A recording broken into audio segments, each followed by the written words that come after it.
en las resonancias magnéticas y poder evaluar una imagen de resonancia en función de los criterios de calidad de imagen. Por ejemplo, como pasamos de una imagen sin filtro a una imagen con filtro. ¿Ya? ¿Y acá por qué razón? Porque obviamente una imagen que tiene filtro tiene menos ruido. ¿Ya? Cuando uno se sube una foto en Instagram, uno pone más filtros, bla bla bla bla bla, eso es trabajar con la calidad de imagen principalmente. Y cuando hablamos de qué es la calidad, es la fidelidad de la representación de la estructura anatómica en una imagen de resonancia dentro de un intervalo de señal útil.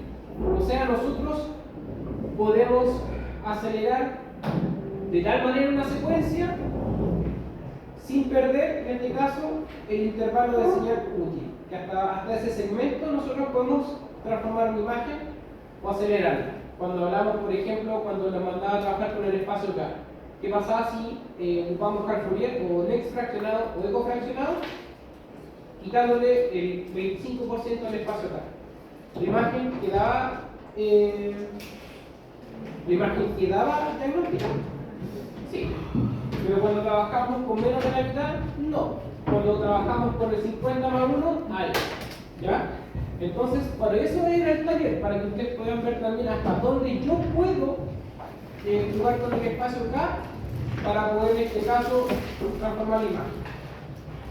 Con respecto, ¿será un término subjetivo u objetivo en cuanto a la calidad de imagen? ¿Qué creen ustedes? ¿Tiene que ser algo subjetivo o algo objetivo? ¿Ah? Objetivo. Por lo tanto, ¿qué pasa si yo aplico muchos filtros en una imagen? Que la imagen de resonancia no también puedo usar filtros. Pero ¿qué pasa con el detalle de aquellas estructuras que principalmente pueden ser considerados un tumor o una lesión? ¿Qué pasa si exacerbo mucho la aceleración de una secuencia o le quito mucha resolución espacial o resolución de contraste? Voy a perder detalle. Por eso es que se dice que la calidad de imagen no tiene que perder su señal útil. ¿Ya?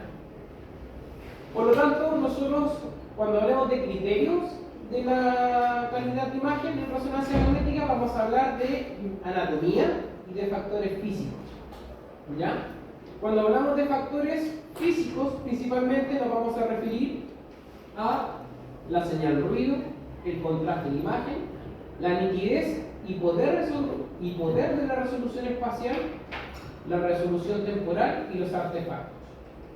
Todo esto corresponde a la manipulación física de los criterios de calidad de imagen. Cuando hablamos de la relación señal-ruido, aquí me equivoqué porque está en inglés, RSR o SNR, ¿ya? Representa la relación o el cociente entre la amplitud de la señal recibida por la antena y la medida de la amplitud del ruido, que a su vez es recogido por la misma, en este caso por la antena. ¿Ya? Chicos, estos textos van a estar en la clase, así que necesito que pongan atención y si van a escribir, los apuntes que sean correspondientes. ¿Ya? Con respecto a la señal, ¿qué es una señal? Un voltaje que induce a la antena receptora en movimiento de precesión en el plano transverso del vector neto de la magnetización. O sea, la señal, en este caso, es el voltaje que recibe la antena receptora para poder que tiene la información de la precesión en el plano que corresponda, para poder saber efectivamente la intensidad de señal correspondiente al plano, etc. Y va a ser proporcional al número de protones dentro de un elemento de un volumen. Cuando le decía, ¿qué pasa si aumento el grosor de corte? ¿Tengo más protones o menos protones en ese box? Vamos, rápido. Más. Por lo tanto, ¿qué va a pasar con la relación señal-ruido? ¿Aumenta o baja? Señal-ruido. ¿Aumenta o baja? Aumenta. Porque voy a tener más señal. La señal va a ser proporcional al número de protones dentro de un volumen. ¿Qué pasa si aumento el tamaño del boxer? ¿Voy a tener más relación señal-ruido o menor relación señal-ruido? Más. ¿Ya? ¿Y qué va a pasar con la resolución espacial? si yo aumento el voxel? ¿Ah? Disminuye. ¿Y qué pasa con el intervalo de frecuencia entre medio? Aumenta. Muy bien. Esas son las relaciones que hay que empezar a hacer si yo voy a modificar un parámetro, ¿a quién va a haber afectado? Si yo disminuyo las filas del espacio K, ¿a qué parte del voxel va a afectar? ¿La base del píxel o la profundidad del píxel? ¿Cómo fue la pregunta? Hay que empezar a relacionar con todos estos parámetros que nosotros vamos a modificar, ¿a quién va a afectar la imagen? A la resolución espacial, de contraste, a la relación señal-ruido, o principalmente va a afectar, en este caso, a qué parte del espacio acá. Yo le dije la vez pasada que la base del píxel, ¿ya?, va a estar determinada por las columnas, o sea, por las frecuencias, ¿ya? Si yo quiero rectangularizar el voxel, o sea, quitarle, en este caso, no la base, sino que alargarlo, va a estar en relación a las bases. El ruido se define por un componente no deseado, aleatorio, añadido a la señal, y que se produce, que va a producir una desviación de sus valores. Por lo tanto, la calidad de imagen va a aumentar si aumenta la relación señal-ruido. Fíjense, ¿qué está apuntando la flecha celeste? ¿Ah? Simple anatomía, ¿qué está apuntando? El cartílago, ¿cierto? Fíjense, esta imagen tiene poco ruido o mucho ruido. Mucho ruido, ¿cierto? Y esta imagen tiene menos ruido. Entonces, por eso uno dice que uno tiene que saber hasta qué punto yo puedo exigirle a mi secuencia los parámetros para poder tener una imagen lo más diagnósticamente posible, y que no sea una pérdida subjetiva, sino que obviamente, o sea, una evaluación subjetiva, sino que sea algo objetivo. Por lo tanto, la relación señal-ruido va a depender de la cantidad de protones, la densidad de protones en el voxel, el tamaño del voxel, el valor del campo magnético, el ancho de banda que nosotros vamos a utilizar, el tiempo de eco, el TR, el flip angle y los números de adquisiciones o NEX. Y obviamente el tipo de antena que nosotros vayamos a utilizar. Y la densidad de protones, principalmente, no es que hablemos del dB, sino que hablamos de el número de protones está relacionado con el valor del vector de magnetización M, ¿cierto? Por lo tanto, mientras mayor cantidad de protones, mayor será la señal de la imagen. Como por ejemplo, por diferenciar el hueso cortical versus hueso medular, ¿ya? Por diferenciar el ligamento versus agua. Y obviamente el menisco versus espacio intraarticular. Y este valor, esta relación, va a estar en relación al valor del campo magnético, entre dos posiciones, up y down, como habíamos visto al principio. Y existe una diferencia de energía, ¿cierto? Un delta E, que se incrementa con el número de intensidad del campo magnético. ¿Por qué? Porque a mayor telaje que lo que tengo yo, voy a poder generar mayor diferenciación entre estructuras porque va a aumentar el desplazamiento típico entre ambas mismas. Por eso es que se dice que existe un intervalo de energía. El tamaño del voxel, como vimos en la clase y le mandé el paper, el voxel va a representar un volumen de tejido, ¿cierto?, del paciente, y se va a definir como una unidad tridimensional de una imagen en tres ejes. Dos forman el área o el píxel, y el tercero contribuye al grosor de corte. ¿Ya? Es lo que decía, el grosor de corte y el voxel en sí va a tener un área o píxel principalmente, y el tercero va a transformar, en este caso, el grosor. El tamaño del voxel va a depender del grosor de corte, y esto va a depender de la gradiente habla de corte y con el ancho de banda en el caso del curso de iniciado de la radiofrecuencia. El píxel, la unidad mínima de la construcción de la imagen, va a depender de la matriz con el foco. Y la matriz va a depender de la dim phase y de la dim frequency. Y el foco va a depender principalmente de la gradiente de frecuencia con el ancho de banda, como habíamos visto en la clase anterior. Por lo tanto, el tamaño del píxel va a ser igual al foco partido por la matriz. Lo que hemos visto en la clase pasada. El grosor de corte, ¿cierto? Relación señal-ruido va a tener relación con el grosor de corte. Si tengo 3 milímetros, lo aumento a 10, aumenta en este caso al 333% versus la relación señal-ruido del 100% porque aumentamos considerablemente el grosor de corte. Influencia del espesor de corte en las propiedades de la imagen. ¿Qué incrementa del espesor de corte? Aumentar el grosor de corte. ¿Cuáles son las ventajas? Mejora la relación señal-ruido. Se necesita un menor número de cortes para cubrir un mismo volumen. Eso significa que disminuye la resolución temporal. Pero ¿cuáles son las desventajas? Ojo con esto.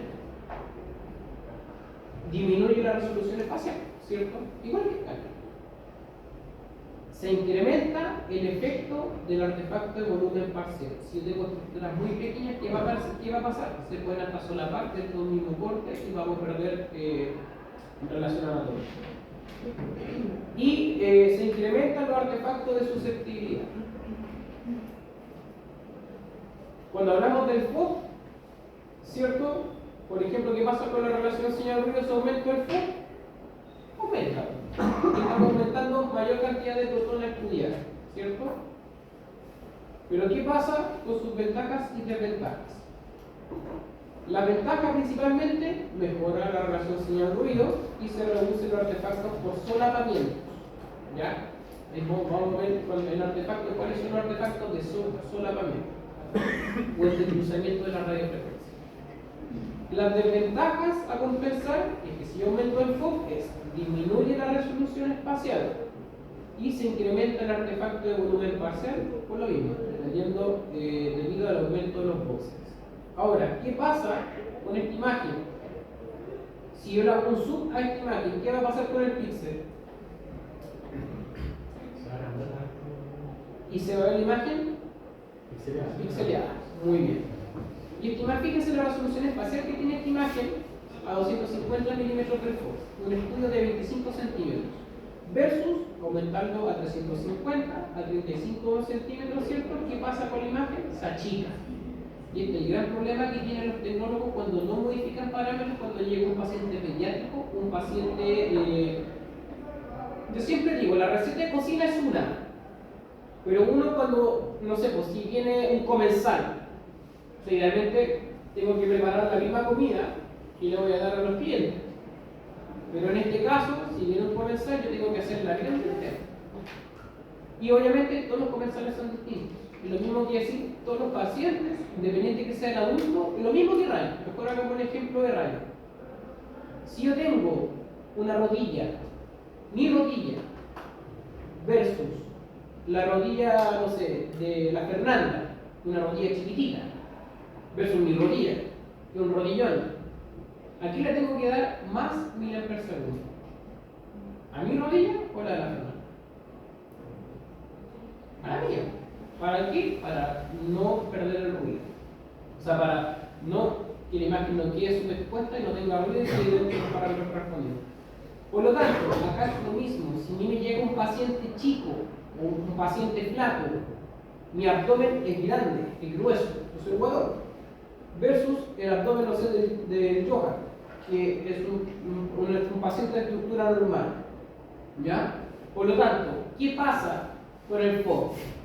Si yo me hago, me hacen a mí un FOC de 400 milímetros me iguala y el estómago o sea, la zona abdominal del Johan, los mismos 400, ¿cómo va a quedar el abdomen del Johan? Pequeño. Y esto es lo que pasa. ¿Qué es lo que va a pasar? El radiólogo va a reclamar y va a recitar. Porque si quiero evaluar, no sé, un detalle valvular, en este caso la imagen, no lo puedo ver. ¿Tengo mejor relación señal-ruido? Sí. Y se transcribe y se refleja en lo que dice el enunciado. De ventaja a compensar, disminuye la resolución espacial. ¿Qué pasa ahora con la matriz? El tamaño de la matriz, ¿cierto? En este caso, que es 256 por 256, vamos a hacer una matriz de 512 por 512. ¿Quién tiene más columnas? 512. ¿Demora más tiempo? Sí. ¿Cierto? Mejoró la resolución espacial entonces. ¿Qué es lo que pasa? Ventajas a aprovechar: mejor resolución espacial, se reducen los artefactos por truncado en este caso, o entrecruzamiento, y las susceptibilidades. Desventaja a compensar, disminuye mucho la relación señal-ruido y aumenta el tiempo de adquisición. Obvio, si voy a tener mucho más detalle de imagen. Según el ángulo de inclinación, el field angle, determina el grado de inclinación del vector de magnetización, por lo tanto el MX y el MI, y con ello la señal. No es lo mismo, por eso es que cuando uno trabaja con el SAR, uno disminuye el ángulo de inclinación, porque determina el grado de inclinación del vector, o sea, la cantidad de energía con la que va a partir el vector, ¿cierto? Y por lo tanto, mientras más cercano a 90 grados, va a ser mayor la señal. Por lo tanto, el TR también va a controlar en este caso la relación señal-ruido y controla la recuperación del vector. Por lo tanto, la señal, y a mayor TR, mayor señal. ¿Dependiendo de quién? De la potenciación. Obviamente, si yo voy a trabajar en un T1, en este caso el TR se va a ajustar al rango de 350-700 milisegundos para poder trabajar con una buena potenciación T1. Y obviamente siempre si va a volar el T1 al 63% ocurre la mayor diferenciación de la relajación de los tejidos. Y el tiempo de eco, fíjense lo que pasa con el contraste.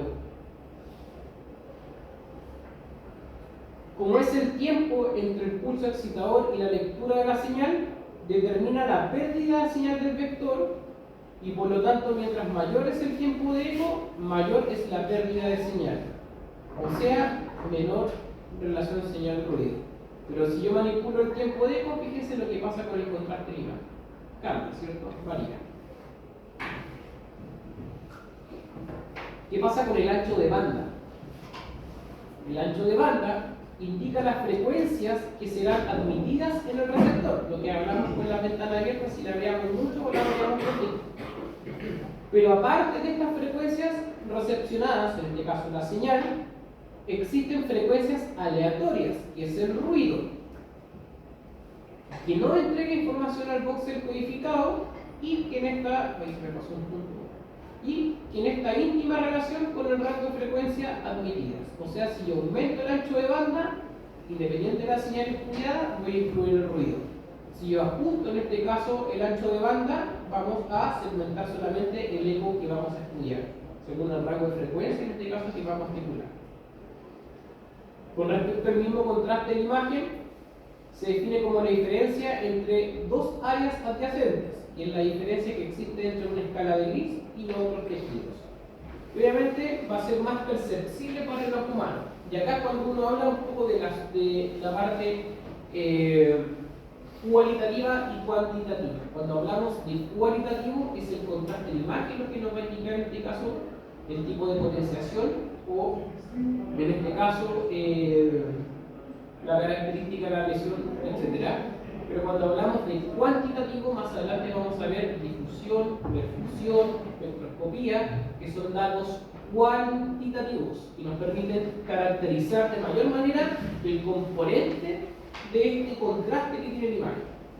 Obviamente el contraste va a estar determinado por la potenciación y según la potenciación va a caracterizar el TR, el tiempo de eco, el tiempo de inversión, el ángulo de inclinación, el factor turbo y los otros factores correspondientes al desplazamiento químico y amantallamiento.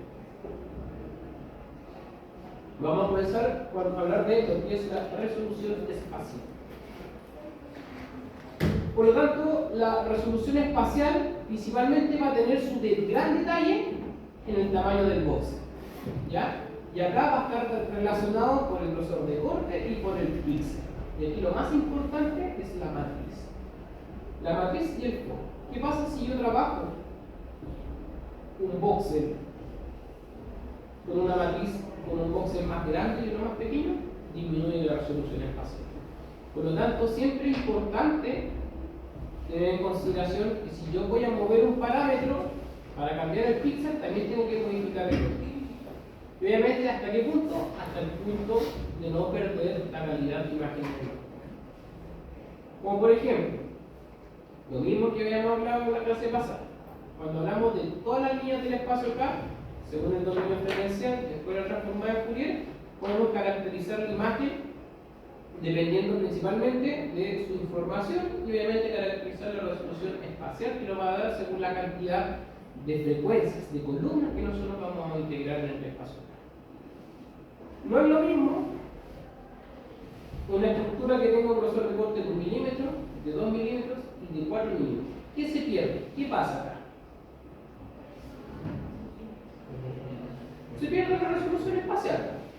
Y obviamente lo que habíamos hablado, se pierde la diferenciación entre una estructura y otra y puede ocurrir un artefacto de volumen parcial. ¿Cuál tiene más detalle? ¿La izquierda o la derecha? La derecha. Entonces, automáticamente usted, por mirar que esta tiene mejor detalle, mejor resolución espacial, va a tener una mejor matriz. Y por eso es que cuando uno modifica, en este caso, los distintos segmentos o los intervalos de frecuencia de las fases a un mismo foco, yo puedo lograr una muy buena resolución espacial, obviamente sin perder, en este caso, mucho la resolución espacial.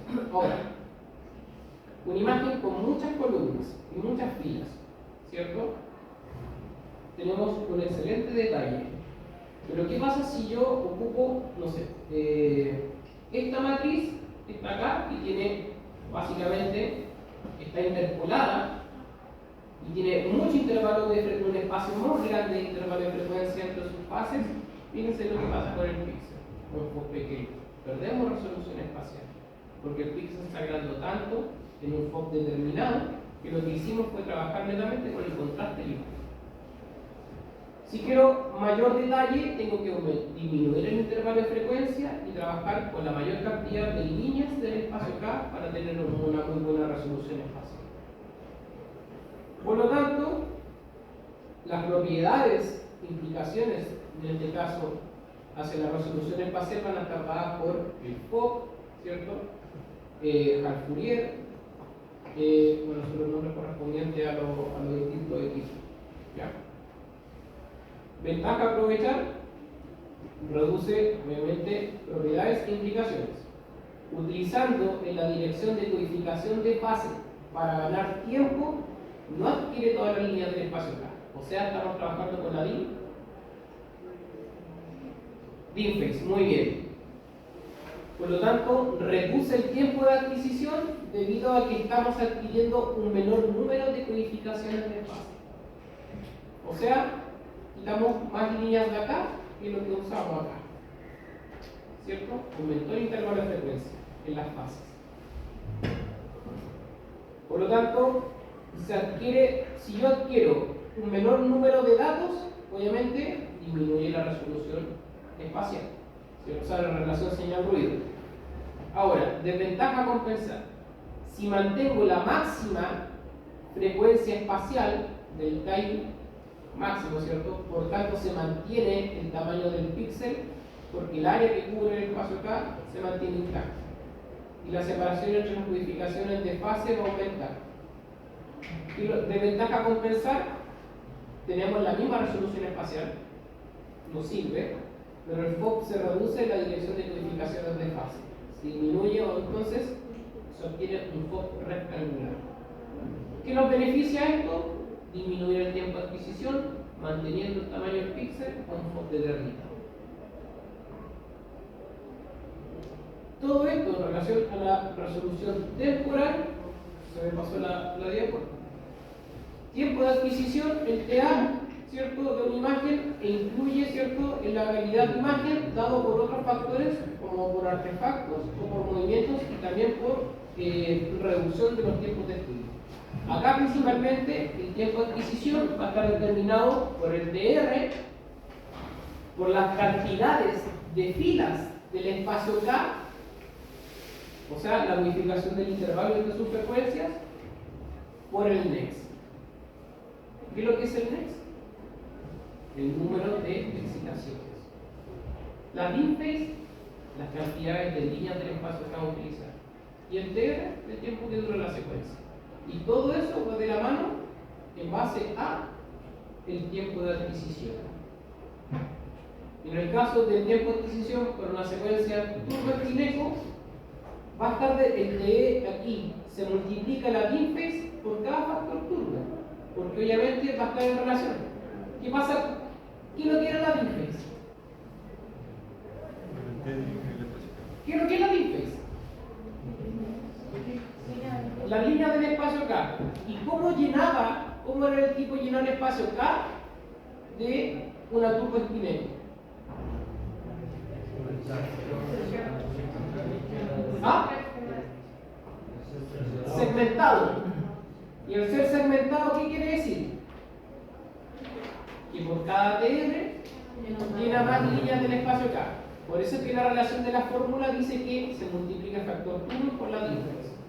Y eso va en relación obviamente con el TR y obviamente con el next.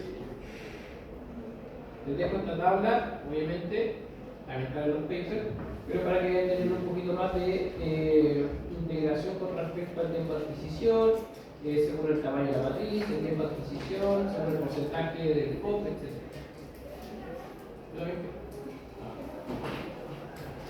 Parámetros de manipulación de una secuencia. Cuando hablamos de los parámetros, principalmente a manipular, nosotros hablamos de todo lo que va a depender con respecto a la potenciación de una imagen. ¿Qué va a tener? En relación al TR, al tiempo de eco, el tiempo de inversión, el ángulo de inclinación y el factor turbo. Todo eso va a depender por el contraste de una imagen según la potenciación que yo quiera obtener.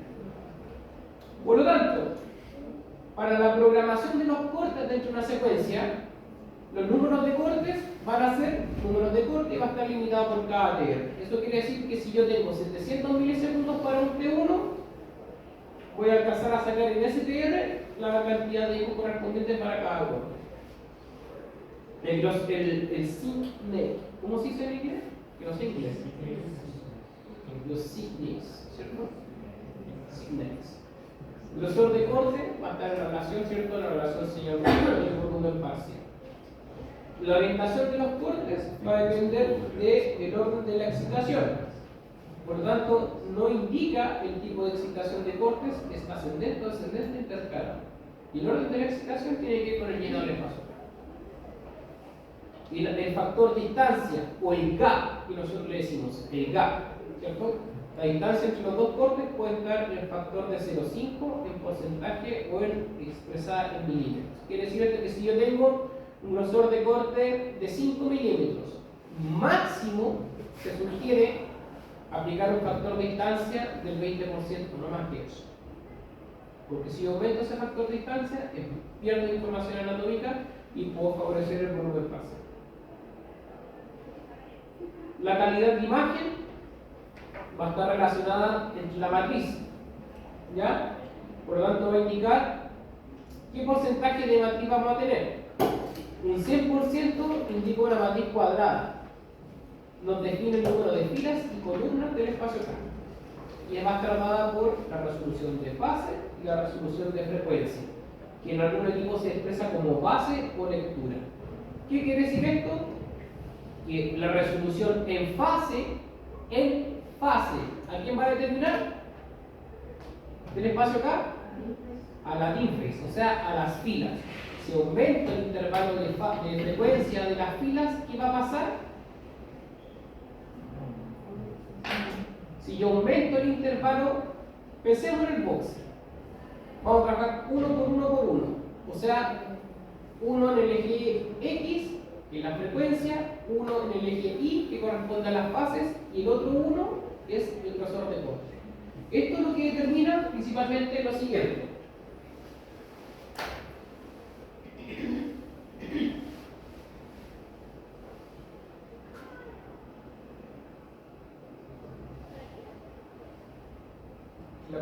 calidad lo va a dar el grosor de corte, milímetros. ¿Ya? ¿Se entiende, no? Uno, uno y uno. ¿Qué daría como resultado este boxe?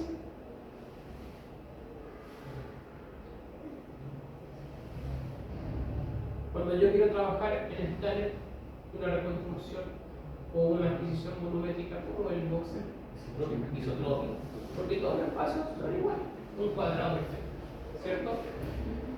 Yo quiero disminuir el tiempo de adquisición, ¿ya?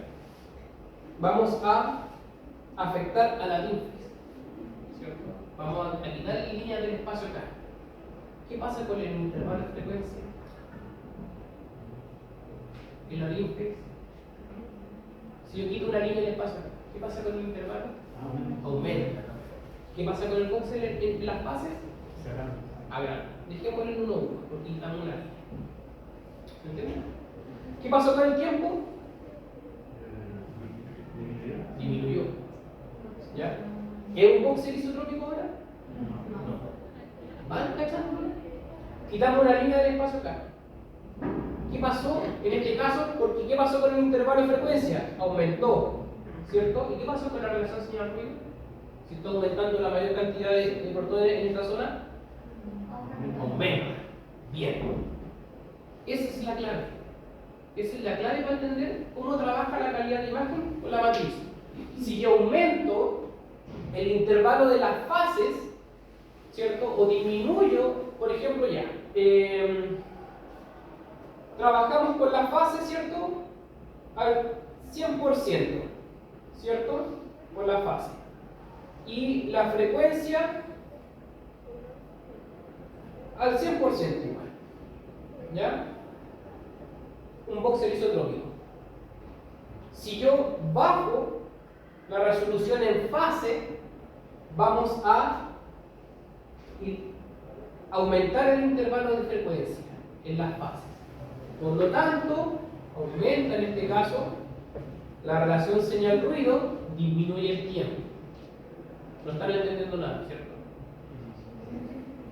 ¿Van captando? Vamos a otro ejemplo. Porque estamos yendo, ya hablamos de lo micro, vamos para lo macro.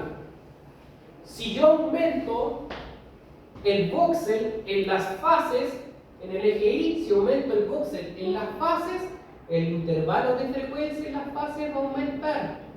Aumenta la cantidad de protones en este espacio K porque está aumentando el sobreconchar de esta zona y aumenta la relación señal-ruido. ¿Qué pasa con el voxel? Ya no es isotrópico. Por lo tanto, ya no trabajamos el 100% de las fases. Por ejemplo, lo disminuimos el 90%. Fourier, espacio K. ¿Hasta dónde dijo el profe que te podían acelerar una secuencia en el espacio K? Al 60%. Entonces, yo para tener una imagen diagnóstica, la dimensión de las fases la podemos sobreexcitar hasta el 60%. Para disminuir el tiempo de adquisición, aumentamos un poco, no sé, por ejemplo, ya. Hablemos de bien 10. ¿Ya? Por lo tanto, si yo tenía 1 y le quité 4, ¿a cuánto aumenta ahora el boxer en las fases?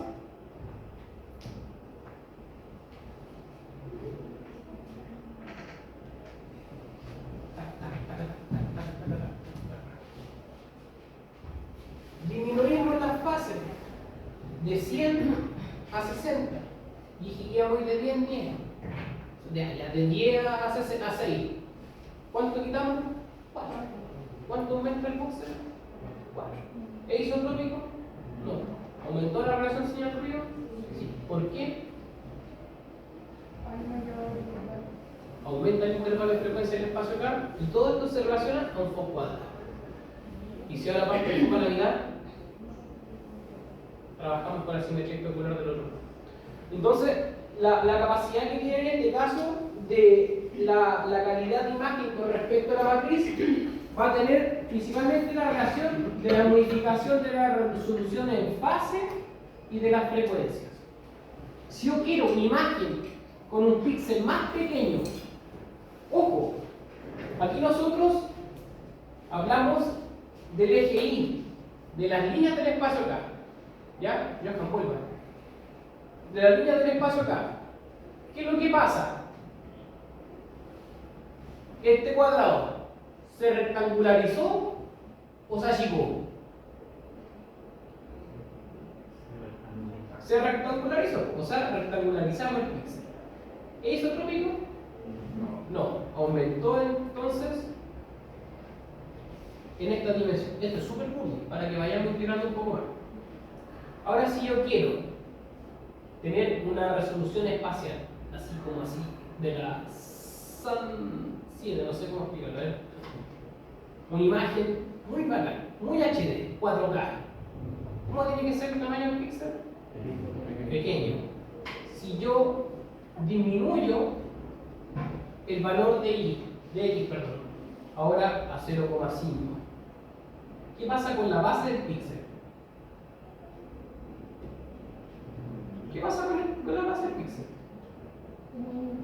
Se achica, ¿cierto? Porque yo quiero tener una mejor resolución espacial. Entonces, ¿qué es lo que pasa con las matrices? Si yo trabajo en el orden de la resolución de las fases, no se afecta a la base o a la lectura del píxel, sino que se afecta en la interface. Si yo quiero trabajar la base del píxel, lo trabajo en las frecuencias, en las columnas del espacio K. ¿Ya? Por lo tanto, todos estos parámetros, el phase over sampling, K Fourier, los nexos promedios, nex o promedios, el ancho de banda y el FOV, ya sea el paso de lectura, va a condicionar entonces un cambio principalmente en la calidad de la imagen. Y esto es tarea para la casa. Lo mismo que hemos hablado acá, todos ustedes tienen que tener esta tablita, ¿cierto? Es un trabajo autónomo que tienen que hacer. Deben buscar la relación de cada patrón que sale a cada aumento. Si yo aumento este patrón, ¿qué pasa si aumento el FOV? ¿Qué pasa con la relación señal-ruido? ¿Qué pasa con la resolución espacial? ¿Qué pasa con la resolución temporal? Lo mismo con el grosor de corte, ¿qué pasa con la matriz? ¿Qué pasa con el TR, con los NEX y el ancho de banda? Y esta tablita nos va a acompañar desde hoy día hasta que estén trabajando en resonancia. ¿Ya? ¿Cómo se ve esto en un equipo?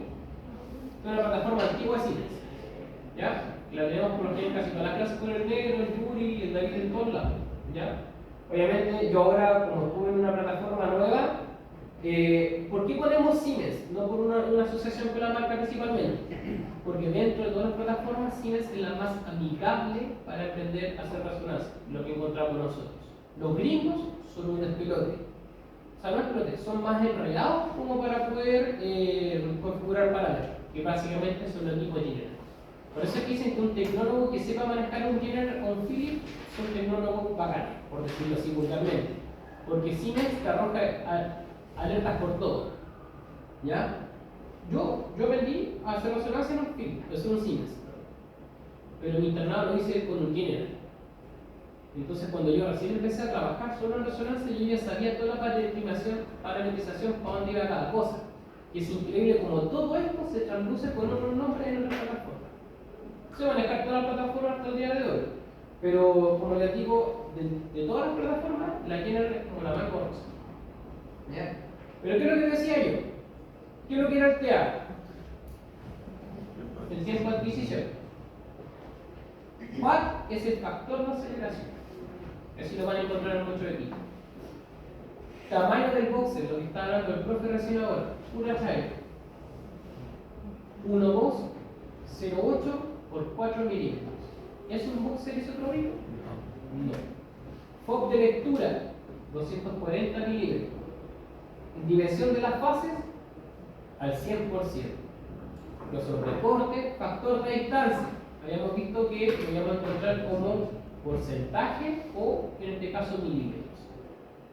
En este caso, corresponde al grosor de corte. El 15% de 4 milímetros va a ser el espaciado que va a tener entre cada forma. ¿Ya? El sobremuestreo en dirección de las fases es el oversampling.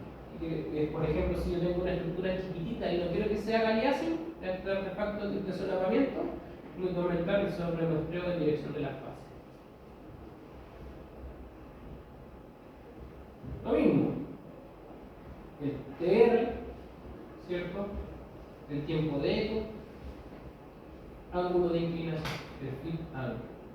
¿Y por qué decimos que Siemens es bacán con el sentido de la mejor plataforma para aprender a hacer resonancia? Porque te entrega rangos. Por ejemplo, esta secuencia, ¿en qué está potenciando? TR de 3000 y TE de 100. ¿Eh? Un T2. Pues sí, esto ya es básico ya. En un T2. Y ahora yo veo acá, y claro, el TR mínimo que me deja avanzar el equipo es 32.090, o sea, 3290, 3290. Y en esta secuencia, el TR máximo que yo puedo llegar es hasta 16.000. ¿Ya? Por ejemplo, ¿qué más? Lo mismo, FOB de lectura, resolución en base, resolución en fase. ¿Quién me da el tamaño del píxel acá? La base del píxel. ¿La base o la fase? La base. O sea, mi matriz es de base de 384. Y acá la aceleramos hasta el máximo del 60%. Ahí. Entonces vamos a utilizar el 60% de las columnas y de las líneas del espacio acá de este factor. ¿Ya?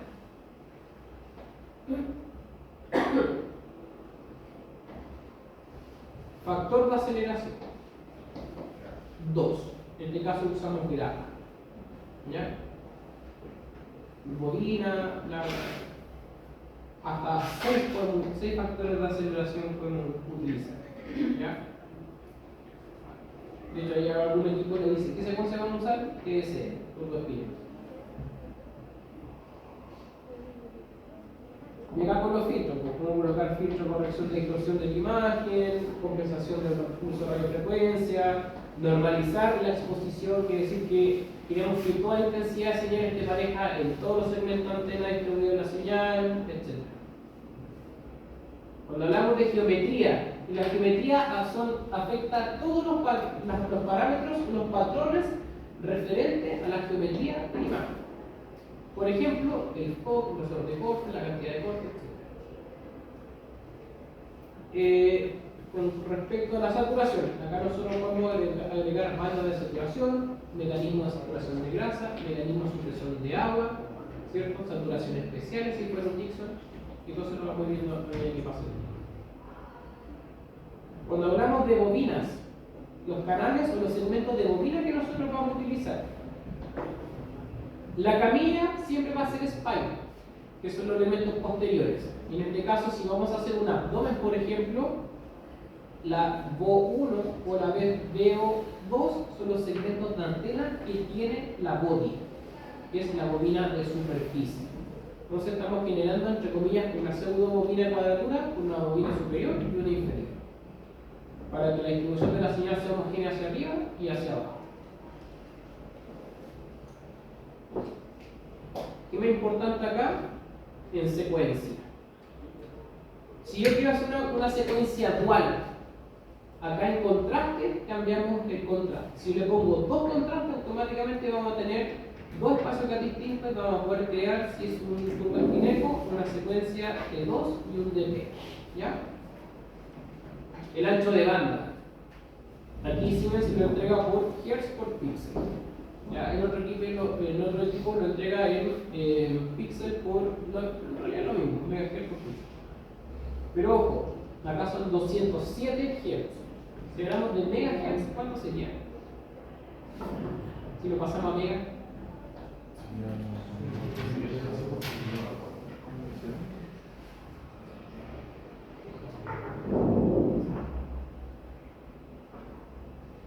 Sobre el píxel, bueno, lo mismo, por ejemplo, en otro equipo, en vez de 200, lo van a ver, por ejemplo, en 10 o en 20. ¿Ya? Esa va a ser la media, que va a ser exactamente lo mismo que en otro equipo.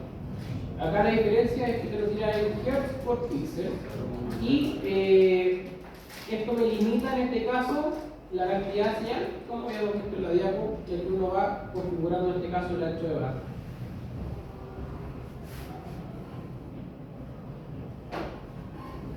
Si estamos hablando de un T2, factor turbo, ¿qué es lo que es? 23, 22, para un T2. Y aquí uno puede modificar la cantidad de factor turbo que uno quiera darle al equipo. Y cuántos trenes por eco, cuántos trenes de eco por core, o sea, cuántas líneas vamos a llenar el espacio acá en un TF. ¿Ya? Obviamente, los pulsos de radiofrecuencia, el modo gradiente, y acá, en tipos de pulso de RF, es cuando hablamos del SAR. Cuando hablamos como rápido, medio o alto, acá aplicamos un pulso de radiofrecuencia que va a controlar en este caso el SAR del paciente. Que si ya sabemos que si llega un paciente, no sé, con un marcapasos que diga no soporta máximo de 2 watts por kilogramo de peso, hay que trabajar en modo SAR bajo.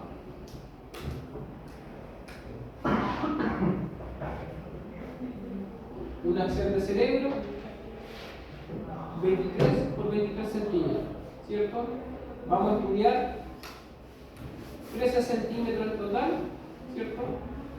Por una dimensión de 23 por 23. Con un grosor de corte de 5 milímetros, un número de cortes. ¿Cuántos cortes van a hacer?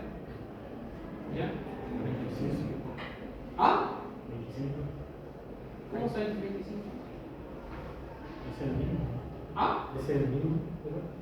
No. Claro, uno se lo dijo en el taller porque obviamente lo que ocupamos estándar más o menos para.